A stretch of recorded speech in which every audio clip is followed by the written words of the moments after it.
बिस्मिल्लाहिर्रहमानिर्रहीम।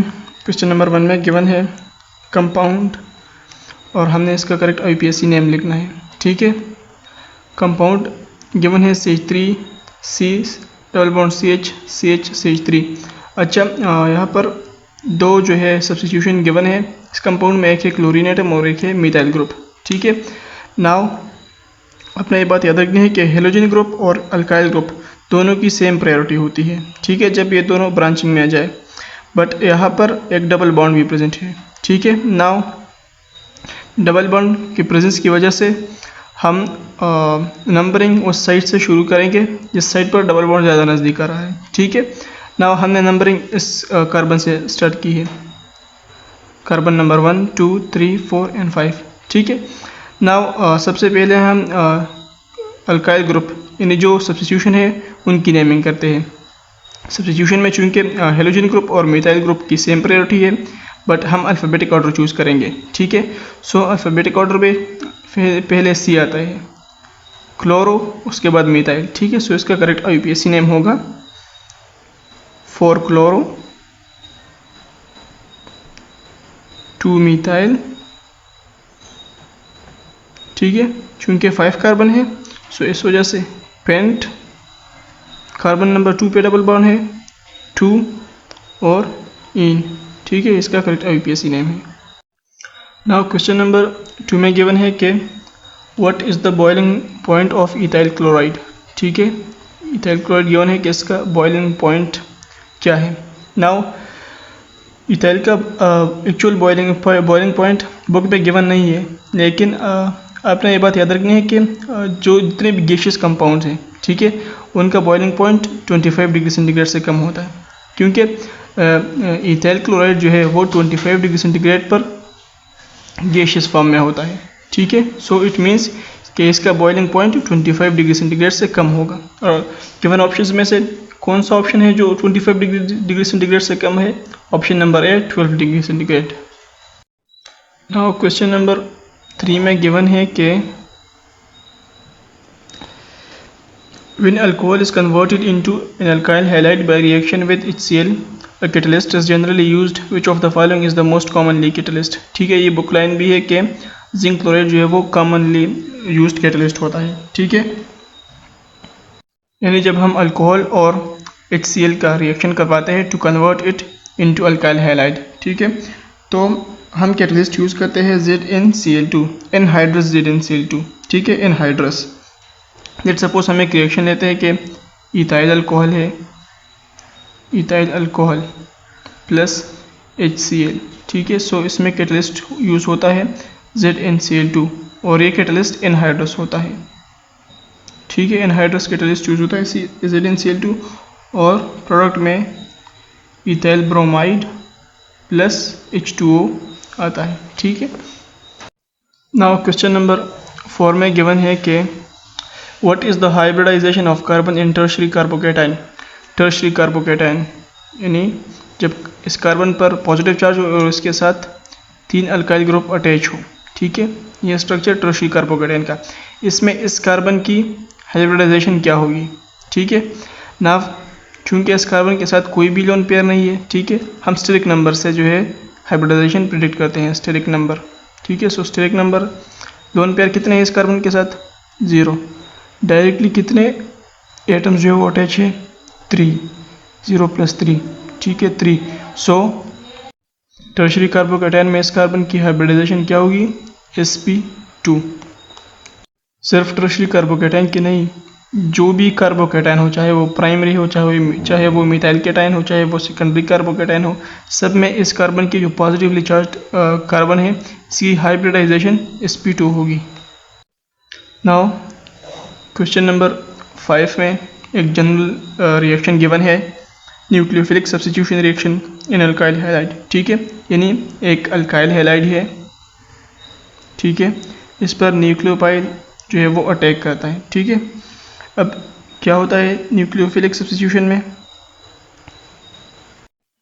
ये halogen atom replace होता है by the nucleophile and halogen atom आ जाता है इस तरफ। ठीक है, यानी न्यूक्लियोफाइल इस पर अटैक करता है अल्काइल हैलाइड पर और हेलोजन एटम को रिप्लेस करता है। ठीक है, नाउ ये जनरल इक्वेशन आपके बुक में गिवन है, इसे हम कहते हैं अल्काइल हैलाइड। ठीक है, ये है अल्काइल हैलाइड, ये है न्यूक्लियोफाइल। ठीक है, ये वाला है न्यूक्लियोफाइल। अब ये वाला क्या है, सब्स्टिट्यूटेड प्रोडक्ट। ठीक है, ये प्रोडक्ट जिस तरफ पे आता है, न्यूक्लियोफाइल जब इस अल्काइल ग्रुप के साथ अटैच होता है तो इसे हम कहते हैं सब्स्टिट्यूटेड प्रोडक्ट। ठीक है, और इसको हम कहते हैं लीविंग ग्रुप। ठीक है, इस हेलोजन को हम कहते हैं लीविंग ग्रुप, या फिर हम कहते हैं इसको न्यूक्लियोफ्यूज। ठीक है, न्यूक्लियोफ्यूज। इस अल्काइल हैलाइड को हम सबस्ट्रेट भी कह सकते हैं। सो ये अल्काइल हैलाइड सबस्ट्रेट हुआ, ये वाला न्यूक्लियोफाइल, ये वाला सब्स्टिट्यूटेड प्रोडक्ट, और ये वाला लीविंग ग्रुप या फिर nucleofuge as a result of nucleophilic substitution reaction in alkyl halide. इसके बाद क्वेश्चन नंबर 6 में गिवन है कि the rate law for an SN1 reaction of an alkyl halide depends on only concentration of alkyl halide, only concentration of nucleophile, both alkyl halide and nucleophile concentration, या फिर concentration of solvent. ठीक है, ये बात आपको याद रखनी है कि जो SN1 रिएक्शन है, ठीक है, यूनिमॉलिक्यूलर न्यूक्लियोफिलिक सब्स्टिट्यूशन, वो 2 स्टेप रिएक्शन है। इसमें एक स्टेप रेट डिटर्मिनिंग होगा, यानी एक स्टेप स्लोवेस्ट स्टेप होगा और वो रेट डिटर्मिनिंग होगा। फर्स्ट स्टेप में क्या होता है कि अल्काइल हैलाइड से कार्बोकेटाइन बनता है। ठीक है, ये है अल्काइल हैलाइड। ठीक है, इससे बनता है कार्बोकेटाइन। दूसरे स्टेप में क्या होगा, ये न्यूक्लियोफाइल अटैक करता है इस कार्बोकेटाइन पर। ठीक है, और न्यूक्लियोफिलिक प्रोडक्ट हमारे साथ बनता है, सब्स्टिट्यूटेड प्रोडक्ट। ठीक है, नाउ इसमें जो सबसे स्लोवेस्ट स्टेप है, यानी जो रेट डिटर्मिनिंग स्टेप है, वो ये वाला है, फॉर्मेशन ऑफ कार्बोकेटाइन। और इस स्टेप में सिर्फ और सिर्फ कौन सी चीज़ इन्वॉल्व है, यानी न्यूक्लियोफाइल और अल्काइल हैलाइड में से कौन सी चीज़ इन्वॉल्व है, सिर्फ और सिर्फ अल्काइल हैलाइड। ठीक है, फर्स्ट स्टेप में रिएक्टेंट जो है वो सिर्फ अल्काइल हैलाइड है, और दूसरे स्टेप में न्यूक्लियोफाइल अटैक करता है कार्बोकेटाइन पर। ठीक है, सो जो रेट डिटर्मिनिंग स्टेप है वो फर्स्ट स्टेप है, formation of carbocation from alkyl halide. So इस वजह से जो रेट ऑफ द रिएक्शन है, पूरे रिएक्शन का रेट, वो सिर्फ और सिर्फ कंसंट्रेशन ऑफ अल्काइल हैलाइड पर डिपेंड करता है। ठीक है, ये आप रेट कांस्टेंट यानी इस तरह से भी आप लिख सकते हैं कि काइनेटिक्स में कि ये फर्स्ट ऑर्डर रिएक्शन है, और इसके लिए रेट लॉ इस तरह होगा। ठीक है, rate constant Rx alkyl halide पर पावर 1 और न्यूक्लियोफाइल पर पावर 0। ठीक है, सो न्यूक्लियोफाइल की कंसंट्रेशन पर इसका रेट डिपेंड नहीं करता, जबकि ये रेट डिपेंड करता है on the concentration of alkyl halides. Now question number 7 में गिवन है कि which of the following solvents will most strongly favour the SN1 reaction of tertiary butyl chloride. ठीक है, इन्हें टर्शियरी ब्यूटाइल क्लोराइड है हमारे साथ, CH3 यहाँ पर CH3 और यहाँ पर Cl। ठीक है, टर्शियरी ब्यूटाइल क्लोराइड है हमारे पास। Now which of the following solvents will most strongly favour the SN1 reaction. ठीक है, सो आपने ये बात पढ़ी होगी कि SN1 रिएक्शन, सॉरी बीच में लाइट चली गई थी। नाउ जो SN1 reaction of alkyl halide है, इसमें अपने ये बात याद रखनी है सॉल्वेंट इफेक्ट में कि SN1 reaction of alkyl halide is followed by polar product solvent. ठीक है, यानी वो सॉल्वेंट जो पोलर भी हो और इसके साथ साथ उसमें HO बॉन्ड या फिर NH बॉन्ड यानी हाइड्रोजन बॉन्ड भी मौजूद हो। ठीक है, वो solvent. So SN1 reaction is followed by polar product solvent. अब गिवन रिएक्शन में क्या गिवन है, एसीटोन है, हेक्सेन है, वाटर एंड इथेनॉल। अब वाटर और इथेनॉल दोनों पोलर प्रोडक्ट है, बट वाटर जो है ये स्ट्रांगली पोलर है, यानी इसमें स्ट्रेंथ ऑफ हाइड्रोजन बॉन्ड ज़्यादा है। ठीक है, सो इस वजह से इसमें करेक्ट ऑप्शन है water, option number C. Now इसके बाद क्वेश्चन नंबर 8 में गिवन है कि which of the following statements is correct about the reactivity of alkyl halides. ठीक है, यानी इस क्वेश्चन में सब्स्टिट्यूशन वर्सेस एलिमिनेशन जो है वो गिवन है। ठीक है, as you know that alkyl halides जो है वो सब्स्टिट्यूशन भी शो करते हैं और उसके साथ साथ एलिमिनेशन भी शो करते हैं। ठीक है, बट नेचर ऑफ सबस्ट्रेट यानी कौन से अल्काइल हैलाइड्स एलिमिनेशन शो करेंगे और कौन से जो है वो सब्स्टिट्यूशन शो करेंगे। ठीक है, ऑप्शन नंबर ए है tertiary alkyl halides mainly undergo substitution is into primary alkyl halide mainly undergo elimination, methyl halide undergo only elimination. Option number D है tertiary alkyl halide mainly undergo elimination, primary halides mainly substitution and methyl halides undergo only substitution. ठीक है, so इसमें correct option है option number D.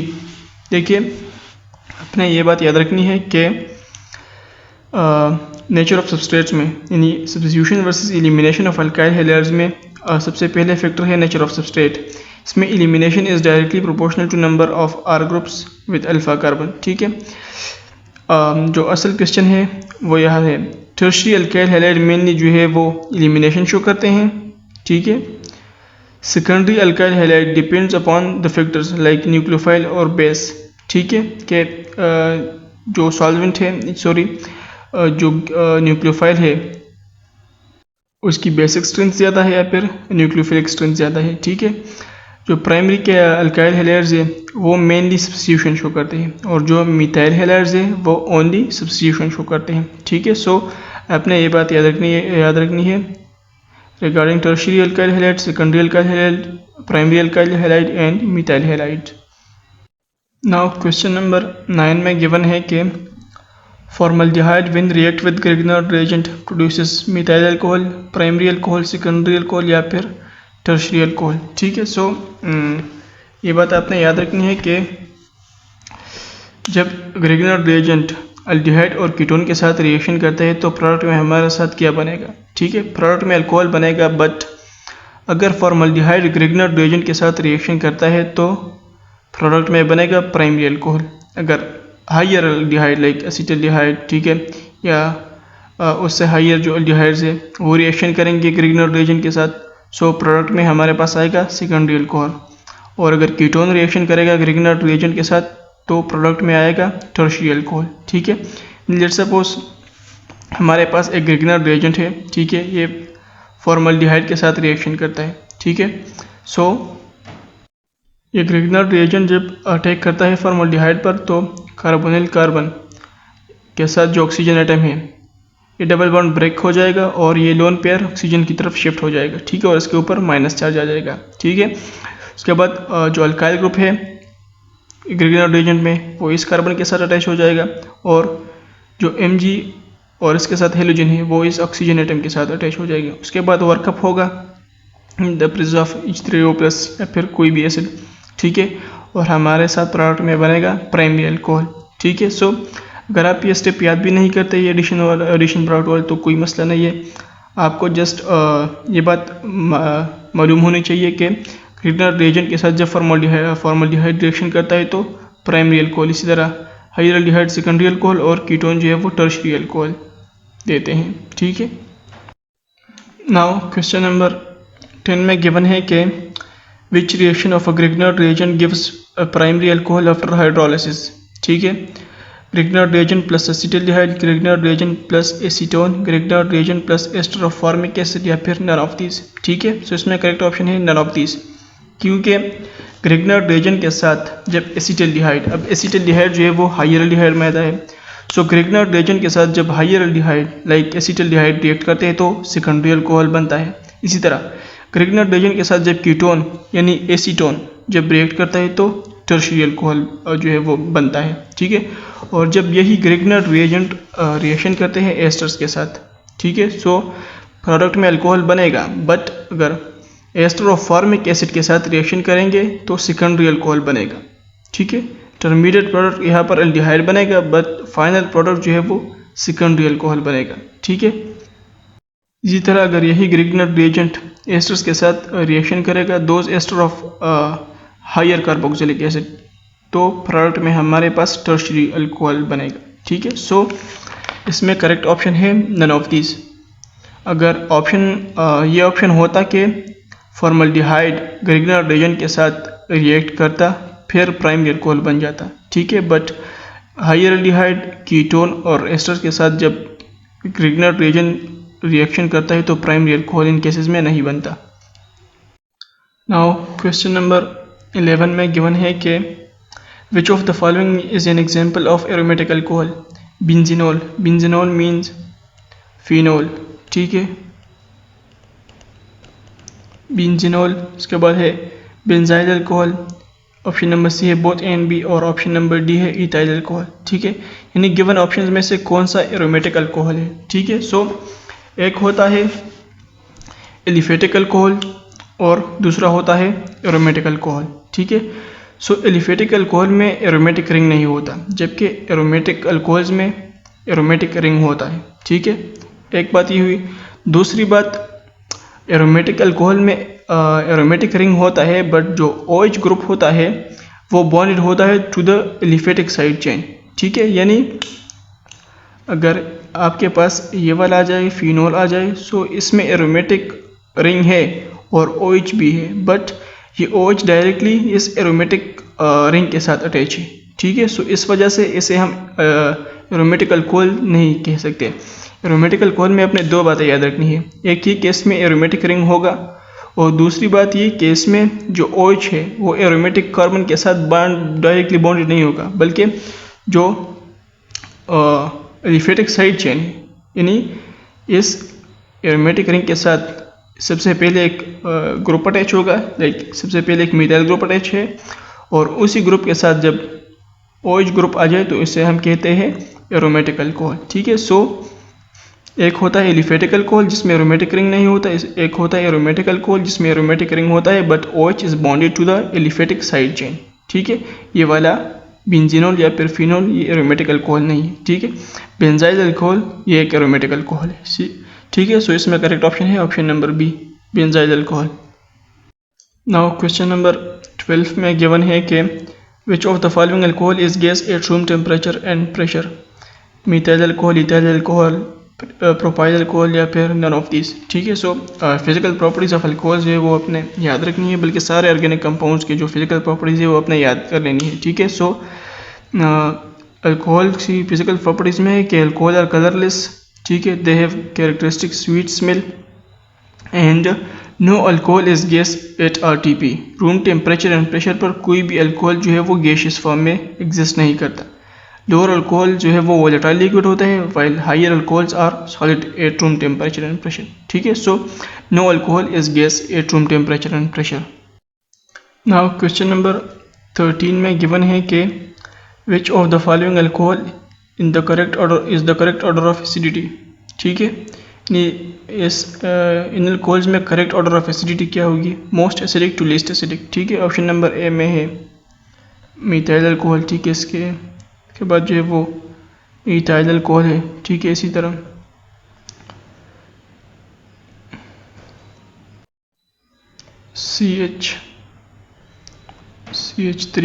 CH3 और OH, ठीक है। इसी तरह फोर्थ ऑप्शन नंबर डी है CH3 यानी टर्शरी अल्कोहल है, ठीक है। नाउ इसमें करेक्ट ऑर्डर ऑफ एसिडिटी क्या होगी? इसके साथ एक मिथाइल ग्रुप है, एक इथाइल ग्रुप है, ठीक है। इस तरह इसके साथ 2 अल्काइल ग्रुप्स अटैच है और इस कार्बन के साथ 3 अल्काइल ग्रुप्स अटैच है, ठीक है। नाउ आपने ये बात याद रखनी है कि acidity of alcohol is inversely proportional to the size of alkyl group, ठीक है। Acidity is inversely proportional to the size of alkyl group, acidity of alcohol, ठीक है। अब क्यों? देखिए अल्कोहल का रिजल्टेंट आयन क्या होता है, ठीक है। यानी ये आपके पास अल्कोहल है, इसके साथ वाटर जब रिएक्ट करता है, ठीक है, as a base, so resultant ion हमारे पास क्या बनता है? अल्कोक्साइड आयन, ठीक है, RO- प्लस H3O प्लस, ठीक है। ये है अल्कोक्साइड आयन। अब इस अल्कोक्साइड आयन में ऑक्सीजन के ऊपर है नेगेटिव चार्ज। ठीक है, एक बात यह है कि इस ऑक्सीजन के ऊपर है नेगेटिव चार्ज, और दूसरी बात यह है कि ये ऑक्सीजन ज़्यादा इलेक्ट्रोनेगेटिव है, ये अपनी तरफ इलेक्ट्रॉनिक क्लाउड ज़्यादा अट्रैक्ट करता है। ठीक है, सो चूँकि इस ऑक्सीजन के इर्द गिर्द इलेक्ट्रॉनिक डेंसिटी ज़्यादा है, अब अगर हम फर्दर इलेक्ट्रॉन डोनेटिंग ग्रुप्स इसके साथ ऐड करेंगे, सो इन इलेक्ट्रॉनिक डेंसिटी में रिपल्शन होगी और ये अल्कोक्साइड आयन लेस स्टेबल होगा। ठीक है, एक तो इस ऑक्सीजन के साथ इलेक्ट्रॉन डेंसिटी बहुत ही ज़्यादा है क्योंकि ये ज़्यादा इलेक्ट्रोनेगेटिव भी है और इसके ऊपर नेगेटिव चार्ज भी है। अब चूंकि अल्काइल ग्रुप्स इलेक्ट्रॉन डोनेटिंग होते हैं, सो अब ये भी अपनी जो इलेक्ट्रॉनिक डेंसिटी है ये भी डोनेट करेंगे towards the oxygen atom. So in electronic density के दरमियान रिपल्शन होगी और अल्कोक्साइड आयन जो है वो लेस स्टेबल होता जाएगा। ठीक है, सो जितना अल्कोक्साइड आयन लेस स्टेबल होगा उतनी ही उस अल्कोहल की एसिडिटी कम होगी। ठीक है, सो अपना ये बात याद रखनी है कि एसिडिटी ऑफ अल्कोहल जो है वो inversely proportional to the size of alkyl group. ठीक है, सो इसमें करेक्ट ऑर्डर ये होगा कि सबसे पहले मिथाइल अल्कोहल, उसके बाद इथाइल अल्कोहल, ठीक है, इसके बाद ये अल्कोहल जिसमें कार्बन के साथ दो अल्काइल ग्रुप से, और उसके बाद टर्शियरी अल्कोहल। ठीक है, नाउ क्वेश्चन नंबर 14 में गिवन है कि the value of acid dissociation constant Ka for simple alcohol is। ठीक है, इसमें करेक्ट ऑप्शन है ऑप्शन नंबर बी। ठीक है, 10⁻16 to 10⁻18।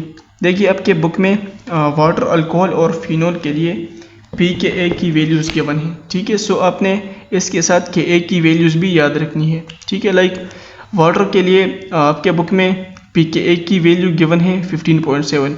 सो इसके लिए Ka की वैल्यू यानी एसिड डिसोसिएशन की वैल्यू क्या होगी, 1.8 × 10⁻16।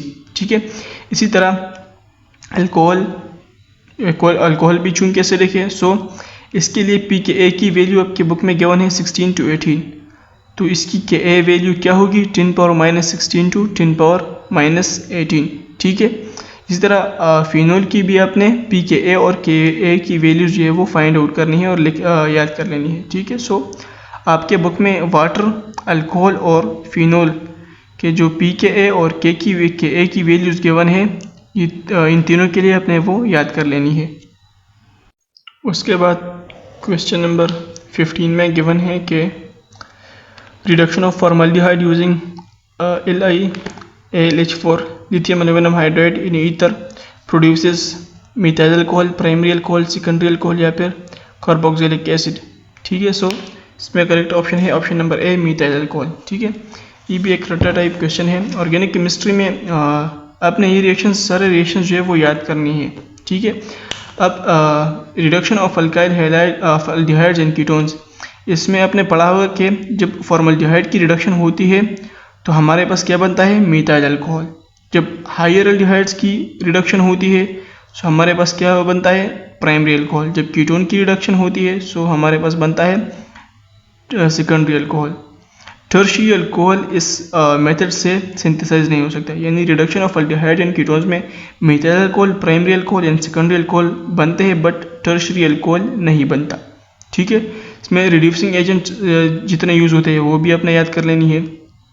ठीक है, लाइक यहाँ पर एग्जांपल गिवन है रिडक्शन ऑफ फॉर्मल्डिहाइड।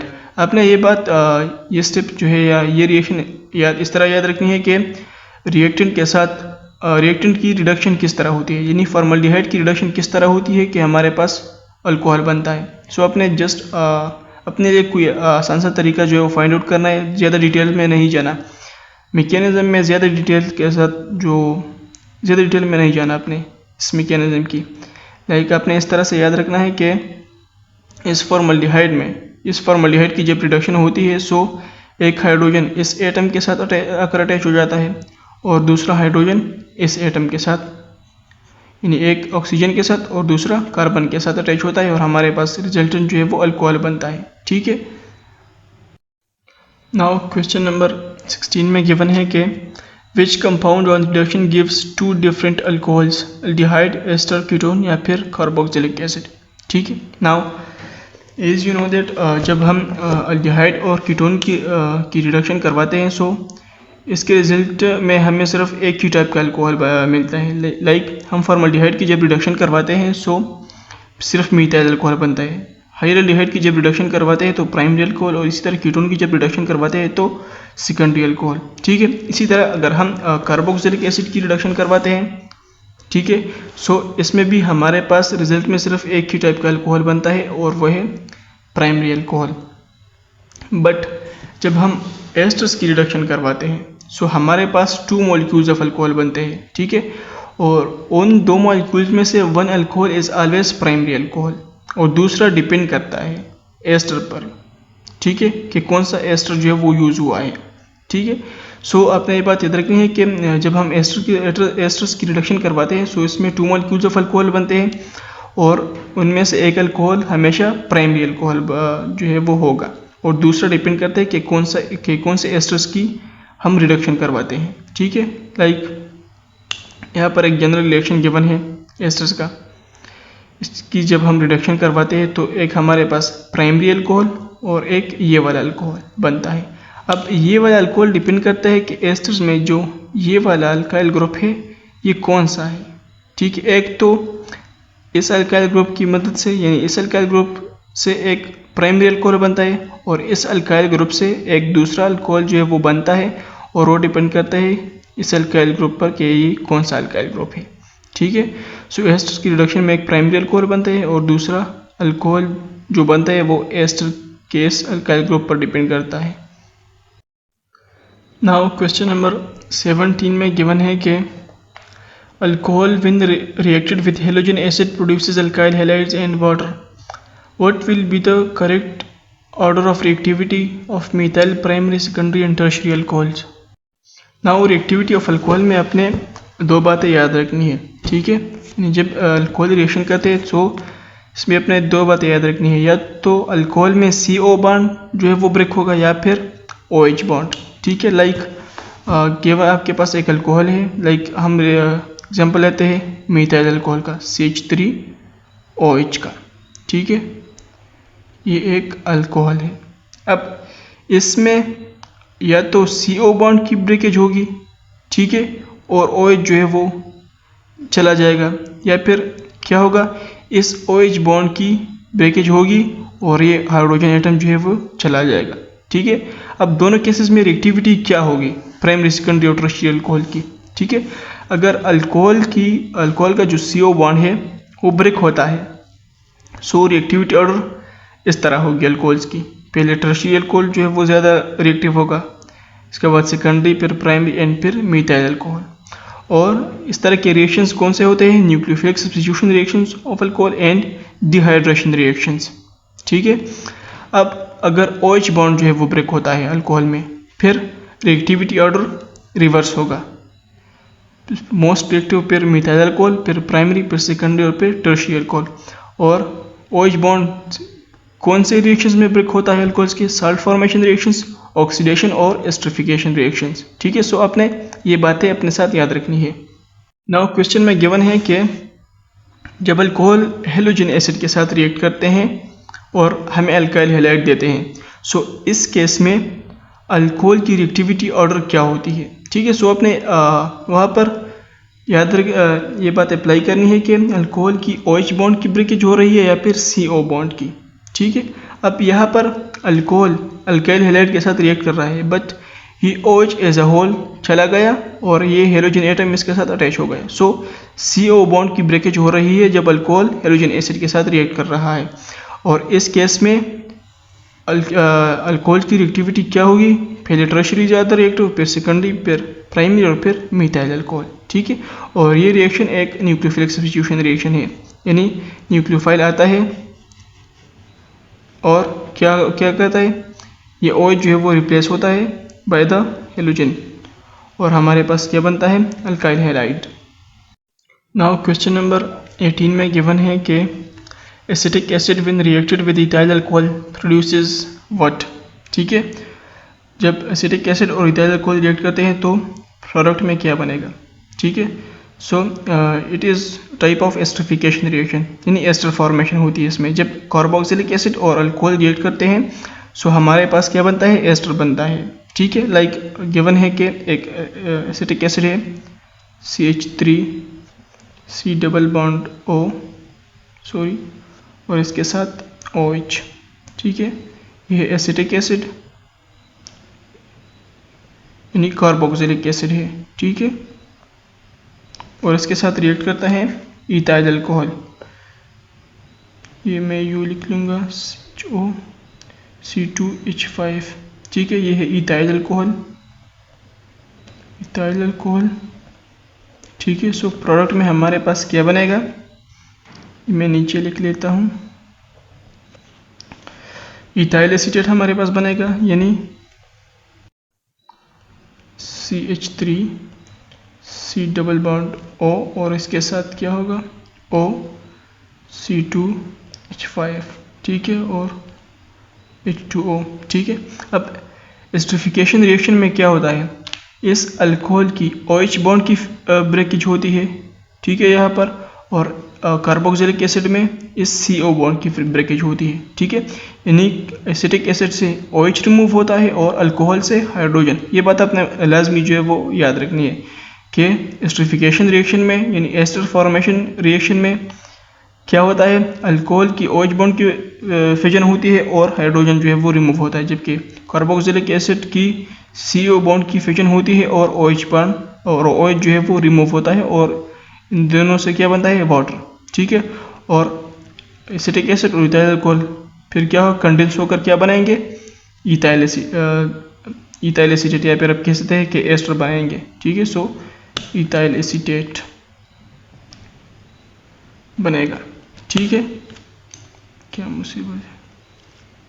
सो अगर आपको कोई भी कार्बोक्सिलिक एसिड और अल्कोहल गिवन हो, सो आपने इस तरह से लिख लेना है वो, और ये H और OH रिमूव कर लेने हैं और फिर इस ऑक्सीजन को इस कार्बन के साथ बॉन्ड कर लेना है डायरेक्टली। सो आपके साथ वो एस्टर आ जाएगा, ठीक है। लाइक मैंने यहाँ से H2O को रिमूव कर लिया है और इस OC2H5 को यहाँ के साथ इस कार्बन के साथ बॉन्ड कर लिया है। सो मेरे पास आया इथाइल एसीटेट।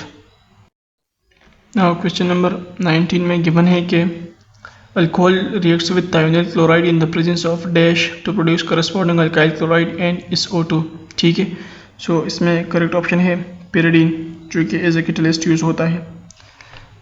यानी हमारे पास एक अल्कोहल है और उसके साथ thionyl क्लोराइड जो है वो रिएक्ट करता है SOCl2, ठीक है।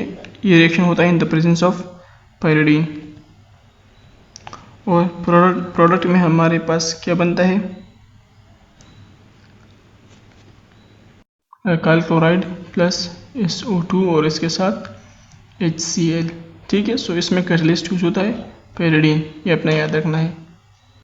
नाउ क्वेश्चन नंबर 20 में गिवन है कि which of the following alcohols can not be oxidized under normal conditions, ठीक है।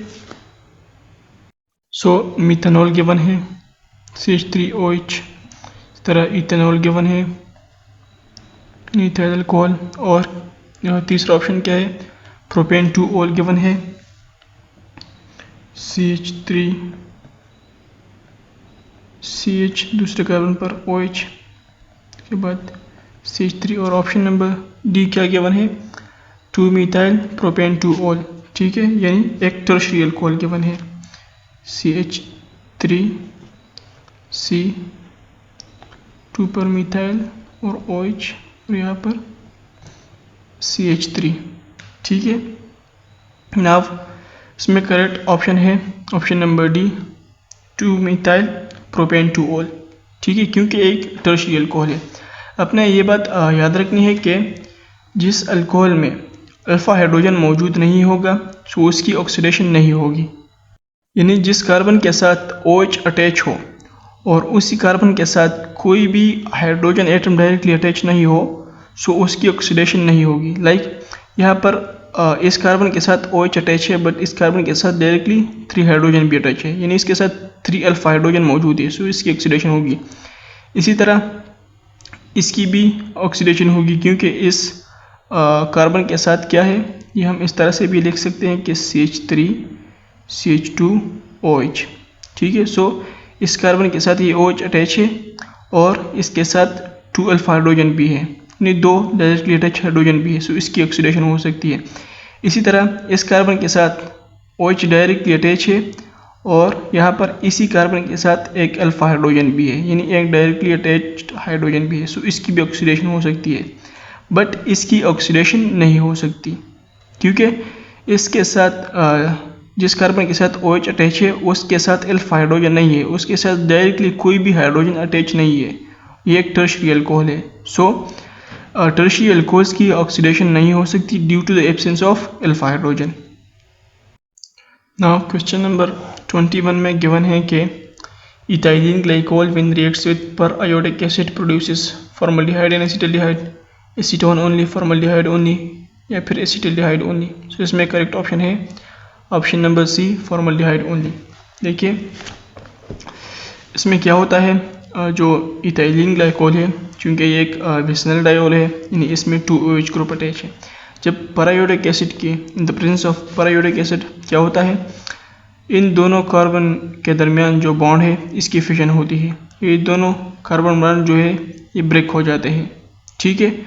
और इससे क्या बनता है, अल्डिहाइड, यानी जब क्लीवेज होती है of vicinal diols in the presence of periodic acid, so इसके रिजल्ट में हमारे पास अल्डिहाइड और कीटोन बनते हैं। ये अपने शॉर्टकट तरीके से कैसे याद रखनी है, देखिए आपको आपको गिवन है इथाइलिन ग्लाइकोल, ठीक है। अब इसकी जब क्या होता है, क्लीवेज होती है in the presence of periodic acid, तो आपने सिंपली करना क्या है कि इन दोनों कार्बन के दरमियान जो दोनों कार्बन यहाँ पर अटैच है इसके दरमियान बॉन्ड ब्रेक कर लेना है और इन कार्बन और ऑक्सीजन इन दोनों के दरमियान डबल बॉन्ड क्रिएट करना है। लाइक इथाइलिन ग्लाइकोल गिवन है आपके पास CH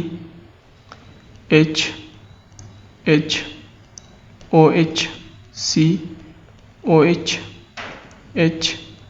H, ठीक है। आपने क्या करना है, ये बॉन्ड इन दोनों के दरमियान ब्रेक कर लेना है और ये हाइड्रोजन एटम अपने रिमूव कर लेनी है, ठीक है, शॉर्टकट तरीके से। और क्या करना है, इनके दरमियान डबल बॉन्ड क्रिएट करना है। लाइक मैं कैसे करता हूँ, CH फिर इसके दरमियान डबल बॉन्ड और इसके साथ CH, इसी तरह इस में भी इसके दरमियान डबल बॉन्ड, कार्बन और ऑक्सीजन के दरमियान डबल बॉन्ड और ये वाला बॉन्ड ख़त्म हो जाएगा। सो क्या बनता है, C डबल बॉन्ड OH और H, ठीक है।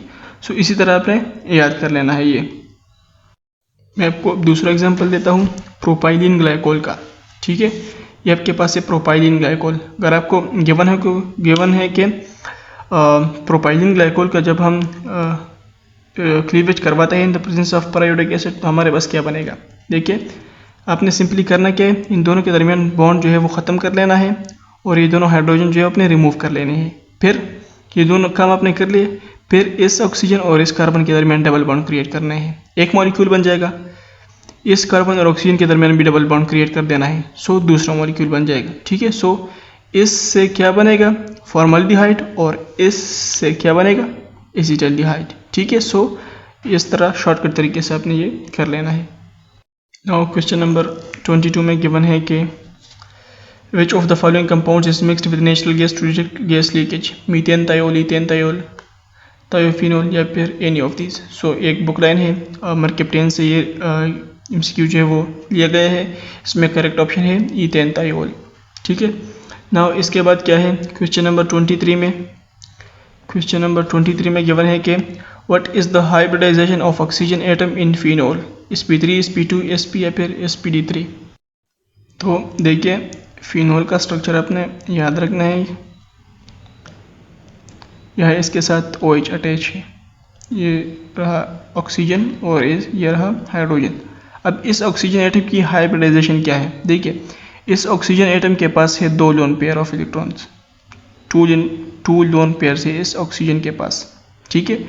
और इसी ऑक्सीजन के साथ डायरेक्टली बॉन्डेड कितने एटम्स हैं, एक हाइड्रोजन और ये एक कॉर्नर वाला कार्बन, ठीक है। सो डायरेक्टली बॉन्डेड एटम्स कितने हैं, 2, और लोन पेयर्स कितने हैं, वो भी 2 है। सो 2 + 2 = 4, ठीक है। सो ये वाला ऑक्सीजन एटम फिनोल में क्या है, sp3 हाइब्रिडाइज्ड है, ठीक है।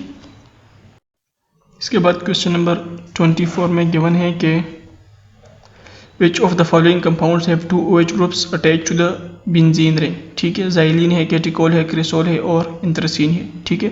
सो जो कॉमन नोमेनक्लेचर है बेंजीन के डेरिवेटिव्स का वो आपने अच्छे से याद कर लेना है, ठीक है। सो लाइक आपके पास गिवन है इसमें करेक्ट ऑप्शन है कैटिकोल।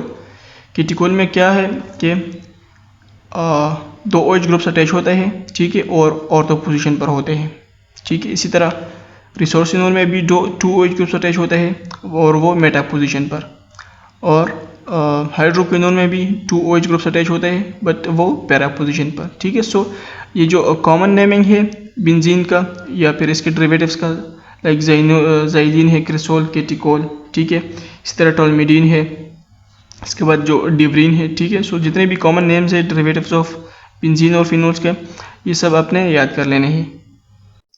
नाउ क्वेश्चन नंबर 25 में गिवन है कि the CO bond length in phenol is less than that of alcohol due to sp2 hybridization of ipso carbon, the delocalization of lone pair oxygen with benzene ring, और option number C है both A and B, ठीक है। So इसमें correct option है both A and B. देखिए phenol में होता क्या है कि जो इप्सो कार्बन है, इप्सो कार्बन वो कार्बन जिसके साथ OH ग्रुप अटैच है, ठीक है। ये वाला जो कार्बन है जो कॉर्नर पे इसके साथ OH अटैच है, इस कार्बन को हम कहते हैं इप्सो कार्बन, ठीक है। अब ये इप्सो कार्बन sp2 हाइब्रिडाइज्ड है, जाहिर है एरोमेटिक कार्बन है, प्लेनर स्ट्रक्चर है, सो sp2 हाइब्रिडाइज्ड है। सो चूंकि ये कार्बन sp2 हाइब्रिडाइज्ड है, इस वजह से ये क्या करता है, जो इलेक्ट्रॉन डेंसिटी है वो अपने तरफ ज़्यादा जो है वो खींचता है। अल्कोहल में क्या होता है, अल्कोहल में जो OH के साथ जो कार्बन बॉन्डेड होता है वो sp3 होता है, ठीक है। sp3 में जो कार्बन एटम है वो अपने तरफ इलेक्ट्रॉन डेंसिटी ज़्यादा अट्रैक्ट नहीं करता जितना sp2 में करता है, ठीक है। So sp2 due to the sp2 hybridization of ipso carbon, ये कार्बन अपने तरफ इलेक्ट्रॉन डेंसिटी ज़्यादा अट्रैक्ट करता है। सो इस वजह से कार्बन और ऑक्सीजन के दरमियान जो बॉन्ड लेंथ है वो डिक्रीज हो जाता है। अब दूसरी जो रीज़न है वो क्या है, due to the delocalization of lone pair of oxygen with benzene ring. क्या करता है, ये जो ऑक्सीजन है इसके साथ लोन पेयर है ये डीलोकलाइज होता है, यानी ये डोनेट करता है अपने जो इलेक्ट्रॉन डेंसिटी है, अपना जो इलेक्ट्रॉन पेयर है डीलोकलाइज करता है या फिर डोनेट करता है टुवर्ड द कार्बन। सो इस वजह से भी कार्बन और ऑक्सीजन के दरमियान जो बॉन्ड लेंथ है वो डिक्रीज कर जाता है। सो इन दोनों रीजन्स की वजह से जो CO बॉन्ड लेंथ है फिनोल में वो कम होता है जबकि अल्कोहल में ज़्यादा होता है। नाउ क्वेश्चन नंबर 26 में गिवन है कि which of the following substituents increase acidity of phenol the most. Methyl group है, नाइट्रो ग्रुप है, मिथॉक्सी है और नाइट्राइल ग्रुप है, नाइट्रो ग्रुप है, ठीक है। नाउ आपने ये बात याद रखनी है एसिडिटी ऑफ फिनोल में कि acidity of phenol increases with attachment of electron withdrawing groups, ठीक है। यानी अगर इलेक्ट्रॉन विदड्रॉइंग ग्रुप्स अटैच होते हैं फिनोल के साथ सो इसकी एसिडिटी क्या होती है, इंक्रीज होती है, ठीक है। और अगर इलेक्ट्रॉन डोनेटिंग ग्रुप्स अटैच होते हैं फिनोल के साथ सो इसकी एसिडिटी डिक्रीज होती है, ठीक है। नाउ गिवन सब्स्टिट्यूएंट्स में कौन सा सब्स्टिट्यूएंट जो है वो इलेक्ट्रॉन विदड्रॉइंग है, ठीक है। सो जो नाइट्रो ग्रुप है NO2 वो इलेक्ट्रॉन विदड्रॉइंग है जबकि जो बाकी ग्रुप्स है वो इलेक्ट्रॉन डोनेटिंग है। सो जब नाइट्रो ग्रुप फिनोल के साथ अटैच होता है सो इसकी एसिडिटी जो है वो इंक्रीज हो जाती है। नाउ क्वेश्चन नंबर 27 में गिवन है कि the formation of phenol from chlorobenzene is called Dow process, ठीक है। सो अभी आपके बुक में गिवन है कि formation of phenol from chlorobenzene is called Dow process. Now question number 28 में गिवन है कि oxidation of cumene produces cumene hydroperoxide upon acid catalysed cleavage the major products obtained are, ठीक है। सो क्या बनता है, फिनोल और एसीटोन बनता है। देखिए जो प्रिपरेशन ऑफ फिनोल है इसमें आपने ये बात याद रखनी है सबसे पहले कि स्यूमीन किस तरह बनता है, ठीक है।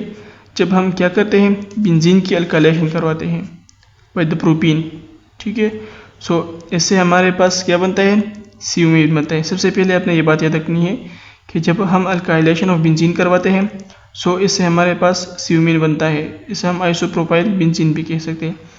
अब जब हम इसी स्यूमीन की ऑक्सीडेशन करवाते हैं सो हमारे पास क्या बनता है, स्यूमीन हाइड्रोपेरोक्साइड, ठीक है। इसके बाद यानी ये एक ऑक्सीजन एटम इस कार्बन के साथ अटैच हो जाता है और ये एक जो ऑक्सीजन एटम है ये इस हाइड्रोजन के साथ, ठीक है। सो स्यूमिन हाइड्रो पेरोक्साइड बनता है।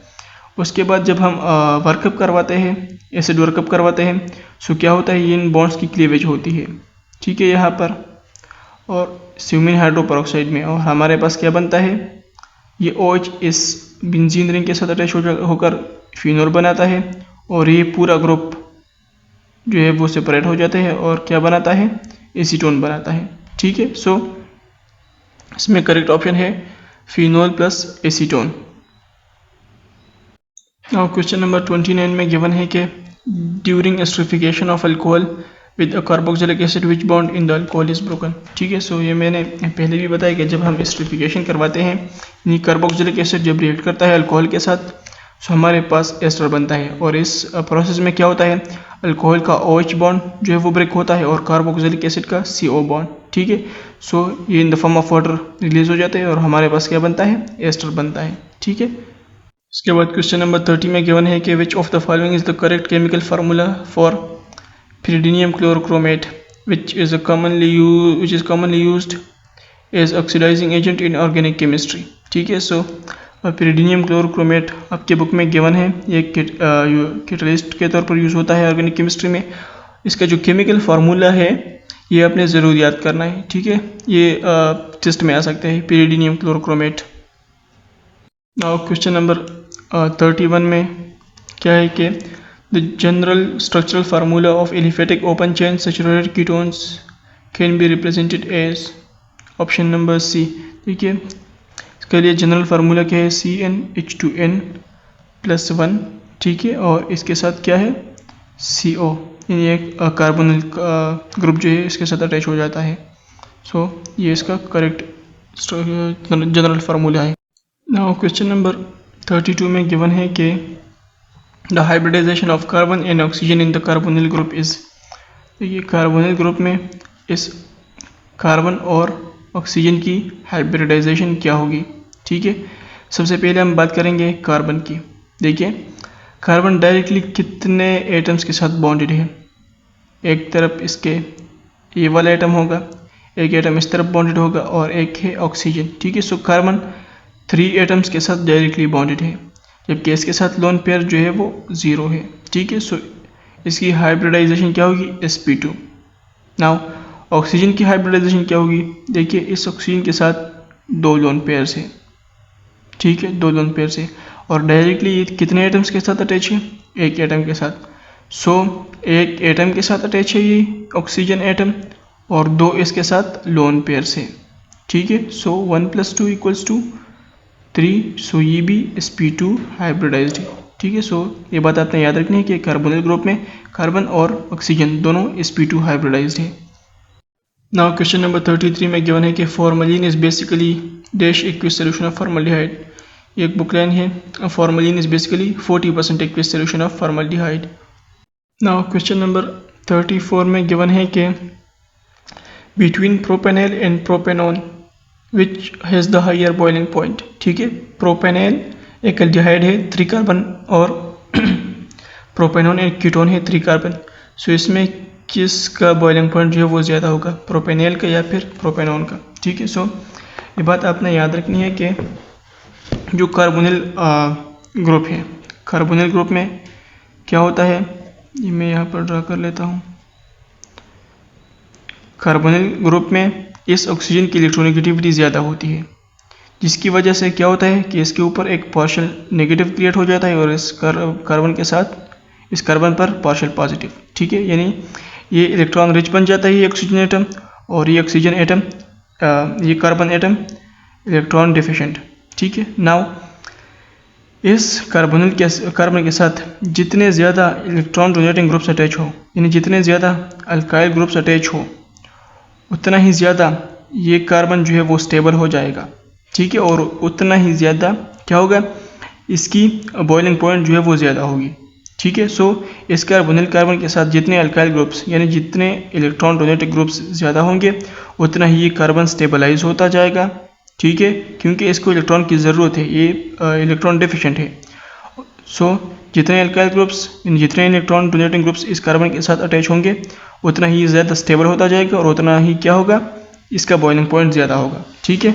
नाउ हम एसीटोन और क्या यानी प्रोपेनॉन और प्रोपेनल की बात करते हैं। देखिए दोनों त्रिकार्बन है। क्या होता है, इस कार्बन के साथ कितने इलेक्ट्रॉन डोनेटिंग ग्रुप्स है, 2। ठीक है। ये ज़्यादा स्टेबल होगा बनिस्बत इस प्रोपेनल के, क्योंकि इसके साथ एक इलेक्ट्रॉन डोनेटिंग ग्रुप है। ठीक है। In isomeric aldehydes and ketones boiling point of ketone is higher than aldehyde. यानी अगर आपको ऑप्शंस में गिवन हो एल्डिहाइड और कीटोन दोनों में सेम नंबर ऑफ कार्बन्स हो, ठीक है, यानी जैसे कि प्रोपेनॉन एंड प्रोपेनल है, दोनों में सेम नंबर ऑफ कार्बन है। इन दोनों में कौन सा वाला किसका बॉइलिंग पॉइंट ज़्यादा होगा, कीटोन का। ठीक है। ये बात आपने याद करनी है। नाउ क्वेश्चन नंबर 35 में गिवन है कि reaction of benzene with an acyl chloride या फिर acyl halide in the presence of AlCl3 gives aliphatic ketone, aromatic aldehyde, aromatic ketone या फिर ऑल ऑफ दिस। ठीक है। जब हम रिएक्शन करवाते हैं बेंजीन का विद एसाइल क्लोराइड या फिर हम कह सकते हैं कि फ्रेडलक्राफ्ट एसाइलेशन करवाते हैं। ठीक है। इसमें क्या बनता है हमारे पास, एरोमेटिक कीटोन्स। यानी ये एक बेंजीन है, इसके साथ हम क्या कहते हैं, किसी एसिड हैलाइड का रिएक्शन करवाते हैं in the presence of AlCl3। ठीक है। हमारे पास क्या बनेगा, एरोमेटिक कीटोन, जिस तरह ये बना है। ठीक है। अब फ्रेडलक्राफ्ट एसाइलेशन ऑफ बेंजीन में हमारे पास सिर्फ और सिर्फ कीटोन बनेगा और कीटोन भी एरोमेटिक कीटोन। अल्डिहाइड हमारे पास नहीं बन सकता। क्यों? क्योंकि अल्डिहाइड में क्या होता है कि जो फॉर्माइल ग्रुप होता है अल्डिहाइड में C+1O और इसके साथ H, क्या होता है इसमें, वो डिकम्पोज हो जाता है इनटू HCl एंड CO। वो CO प्लस HCl में क्या होता है, डिकम्पोज हो जाता है। वो एक लंबा प्रोसेस है, लाइक AlCl3 में से क्लोरीन आकर HCl बनाता है और इसी तरह ये कार्बन डबल बॉन्ड जो है वो ब्रेक हो जाता है और कार्बन मोनोऑक्साइड बन जाता है। ठीक है। आपने ये बात जस्ट याद रखनी है कि फ्रेडलक्राफ्ट एसाइलेशन में हमारे पास सिर्फ और सिर्फ एरोमेटिक कीटोन्स बनते हैं, एल्डिहाइड हमारे पास नहीं बन सकते, क्योंकि उसमें फॉर्माइल ग्रुप की क्या होती है, डिकम्पोजिशन होती है into HCl and carbon monoxide upon heating. ठीक है। नाउ क्वेश्चन नंबर 36 में गिवन है कि which of the following correctly represents the reactivity order of aldehydes and ketones towards nucleophilic addition reactions। ठीक है। नाउ होता यह है कि as you know that aldehydes and ketones electrophilic addition reaction show करते हैं। अब इनका रिएक्टिविटी ऑर्डर आपस में क्या होगा, फॉर्मल्डिहाइड, हाइयर एल्डिहाइड और कीटोन्स का। ठीक है। इसमें अपने दो बातें याद रखनी है, एक होता है इलेक्ट्रॉनिक इफेक्ट और एक होता है स्टेरिक इफेक्ट। इलेक्ट्रॉनिक इफेक्ट में क्या होता है, देखिए जितना ये कार्बन, इसे हम इलेक्ट्रोफिलिक कार्बन कहते हैं, जो कार्बोनिल कार्बन है, जितना ये कार्बन ज़्यादा इलेक्ट्रोफिलिक होगा यानी ज़्यादा इस पर पार्शियल पॉजिटिव चार्ज होगा। ठीक है। या आप इस तरह से भी कह सकते हैं कि ये इसके साथ इलेक्ट्रॉन डेंसिटी जितनी ज़्यादा कम होगी, ठीक है, ये उतना ही ज़्यादा मोर रिएक्टिव होगा। ठीक है। यानी अगर इसके साथ इलेक्ट्रॉन डेंसिटी कम होगी जो न्यूक्लियोफाइल है, ठीक है, वो क्या होगा, वो जल्दी आकर इसके ऊपर अटैक करेगा और रिएक्टिविटी इसकी जो है वो ज़्यादा होगी। ठीक है। लाइक अगर हम बात करते हैं फॉर्मल्डिहाइड या फिर हाइयर एल्डिहाइड्स का, क्या होता है कि फॉर्मल्डिहाइड में इस कार्बन के साथ कोई भी अल्काइल ग्रुप यानी इलेक्ट्रॉन डोनेटिंग ग्रुप नहीं होता। ठीक है। इसकी वजह से इसको इलेक्ट्रॉन डेंसिटी देने वाला कोई भी ग्रुप नहीं होता और ये ज़्यादा पार्शियल पॉजिटिव होता है यानी ज़्यादा इलेक्ट्रोफिलिक होता है। ठीक है। न्यूक्लियोफिलिक जल्दी से आकर इस पर अटैक कर देता है और ये मोर रिएक्टिव होता है। इसी तरह अगर हम हाइयर एल्डिहाइड की बात करें, हाइयर एल्डिहाइड में एक अल्काइल ग्रुप होता है जो इसको इलेक्ट्रॉन डोनेट करता है। ठीक है। और इसको थोड़ा सा लेस पार्शियल पॉजिटिव बनाता है। न्यूक्लियोफाइल इतना ज़्यादा रेडी नहीं आता कि उसके केस पर अटैक करे एज़ कम्पेयर टू फॉर्मल्डिहाइड। ठीक है। अगर हम कीटोन की बात करें, कीटोन में क्या होता है कि 2 अल्काइल ग्रुप्स अटैच होते हैं इस कार्बन के साथ और ये दोनों इलेक्ट्रॉन डोनेटिंग है। ये दोनों कार्बन को लेस इलेक्ट्रोफिलिक बनाते हैं यानी इस पर जो पार्शियल पॉजिटिव कैरेक्टर है वो डिक्रीज कर देते हैं, इस केस के ऊपर इलेक्ट्रॉन डेंसिटी ज़्यादा करवाते हैं। ठीक है। जिसकी वजह से जो न्यूक्लियोफाइल आता है वो जल्दी से इसके ऊपर अटैक नहीं करता। ठीक है। एक तो इलेक्ट्रॉनिक इफेक्ट, दूसरा है स्टेरिक इफेक्ट। क्या होता है अल्डिहाइड्स में कि इस कार्बन के साथ बल्कि ग्रुप्स अटैच नहीं होते, ठीक है। सो न्यूक्लियोफाइल जल्दी से आकर इस पर अटैक करता है। यानी न्यूक्लियोफाइल के लिए स्पेस ज़्यादा होता है कि इसके इस इलेक्ट्रोफिलिक कार्बन पर अटैक करे। जबकि कीटोन में क्या होता है कि इस कार्बोनिल कार्बन के साथ बल्कि अल्काइल ग्रुप्स अटैच होता है, जिसकी वजह से न्यूक्लियोफाइल को इतना स्पेस नहीं मिलता कि वो यहाँ पर आकर जल्दी से अटैक करे, ठीक है। सो इन दोनों रीजंस की वजह से फॉर्मल्डिहाइड ज़्यादा रिएक्टिव है, उसके बाद हाई अल्डिहाइड ज़्यादा रिएक्टिव है, और जो लीस्ट रिएक्टिव है वो है कीटोन, ठीक है। Option is option number A. Now question number 37 में है कि which of the following methods can be used to prepare alkanes from aldehydes और कीटोन्स, ठीक है। सो क्लेमेंसन रिडक्शन और वोल्फ-किश्नर रिडक्शन दोनों मेथड्स जो है वो यूज़ होते हैं, ठीक है। लाइक जब हम reaction of aldehyde and ketone करवाते हैं, रिडक्शन टू हाइड्रोकार्बन, सो इसमें एक मेथड है क्लेमेंसन रिडक्शन, ठीक है, और दूसरा है वोल्फ-किश्नर रिडक्शन। सो ये दोनों मेथड यूज़ होते हैं for the preparation of alkanes, ठीक है, from aldehydes and ketones. Now question number 38 में गिवन है कि what is the primary product formed when acetone reacts with hydrogen cyanide, ठीक है। यानी जब एसीटोन रिएक्ट करता है हाइड्रोजन साइनाइड के साथ तो हमारे पास क्या बनता है, हमारे पास बनता है एसीटोन साइनोहाइड्रिन, ठीक है। यानी ये हाइड्रोजन इसके साथ बॉन्ड बना लेता है, और ये जो CN है ये इस कार्बन के साथ बॉन्ड बनाता है, ठीक है, और हमारे पास क्या बनता है एसीटोन साइनोहाइड्रिन, या फिर इसका UPAC नेम है 2-हाइड्रोक्सी 2-मिथाइल प्रोपेन नाइट्राइल, ठीक है। नाउ क्वेश्चन नंबर 39 में गिवन है कि when aldehydes and ketones react with water they can form which of the following compounds, vicinal diol, geminal diols, both A and B, या फिर carboxylic acid, ठीक है। यानी जब क्या होता है हम रिएक्शन करवाते हैं अल्डिहाइड एंड कीटोन की वाटर के साथ, ये एक रिडक्शन रिएक्शन होता है, रिडक्शन यूजिंग वाटर। इसमें क्या होता है कि सिर्फ और सिर्फ जेमिनल डायोल्स जो है वो बनते हैं। देखिए ये कार्बोनिल कार्बन है अल्डिहाइड और कीटोन में से, जब हम वाटर के साथ इसका रिएक्शन करवाते हैं सो एक हाइड्रोजन यहाँ आकर बॉन्ड बना लेता है OH, और दूसरा जो वाटर का जो OH पार्ट है वो यहाँ इस साइड पर अटैक करता है और क्या बनाता है OH बॉन्ड यहाँ पर बनाता है, ठीक है। सो एक OH बॉन्ड एक इस तरफ और एक OH बॉन्ड इस तरफ, ठीक है। सो इसके रिजल्ट में हमारे पास क्या बनता है जेमिनल डायोल, विसिनल डायोल इसके रिजल्ट में नहीं बन सकते। इसके बाद गिवन है क्वेश्चन नंबर 40 में कि Fehling solution is composed of, ठीक है। सो फिलिंग सोल्यूशन बनता है, Fehling solution is actually alkaline solution of cupric ions complexed with tartrate ion, ठीक है। और जो बेनेडिक्ट सोल्यूशन है it is an alkaline solution of cupric ions complexed with citrate ion, ठीक है। सो ये दोनों डिफरेंस फिलिंग सोल्यूशन और बेनेडिक्ट सोल्यूशन में अपने याद रखने हैं, ठीक है। अब फिलिंग सोल्यूशन प्रिपेयर होता है by mixing equal volume of Fehling solution A and Fehling solution B, ठीक है। ये अगर आप याद रखते हैं ठीक, अगर नहीं याद रखना चाहते तो कोई बात नहीं, ठीक है। बट जस्ट एक्स्ट्रा पॉइंट ये बात याद रखें फिलिंग सोल्यूशन में कि Fehling solution is an alkaline solution of cupric ions with complexed with tartarate ion, and it is prepared by mixing of equal volume of filling solution A and filling solution B, ठीक है। अब filling solution A is dilute aqueous solution of copper sulfate, ठीक है, और ये एक blue solution होता है, जबकि filling solution B is an alkaline solution of potassium sodium tartarate salt, ठीक है, और एक रोशलेस साल्ट होता है और कलरलेस होता है, ठीक है। सो फिलिंग सोल्यूशन में अपने ये फिलिंग सोल्यूशन A और B जो एक्स्ट्रा पॉइंट है ये अपने याद रखना है, और बेनेडिक्ट सोल्यूशन और फिलिंग सोल्यूशन में जो बेसिक डिफरेंस है सिट्रेट और टाटारेट आयन का वो भी आपने याद रखना है। इसके बाद क्वेश्चन नंबर 41 में गिवन है कि which of the following test is use to distinguish aldehydes from ketones, ठीक है।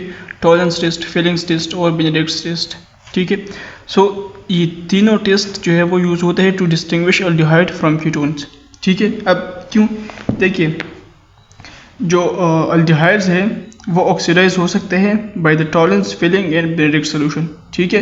यानी ये तीनों रिएजेंट्स जो है ये अल्डिहाइड को इजीली ऑक्सीडाइज कर सकते हैं, बट कीटोन्स को ये ऑक्सीडाइज नहीं कर सकते, ठीक है। कीटोन की ऑक्सीडेशन के लिए स्ट्रॉन्ग ऑक्सीडाइजिंग एजेंट्स जो है वो यूज़ होते हैं, like acidified dichromate, acidified permanganate, ठीक है।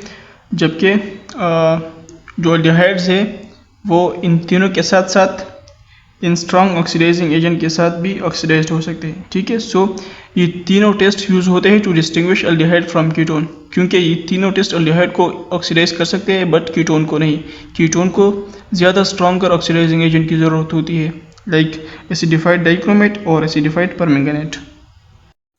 इसके बाद क्वेश्चन नंबर 42 में गिवन है कि which of the following is called grain spirit, ethyl alcohol, methyl alcohol, ethyl alcohol with water या फिर प्रोपाइल अल्कोहल।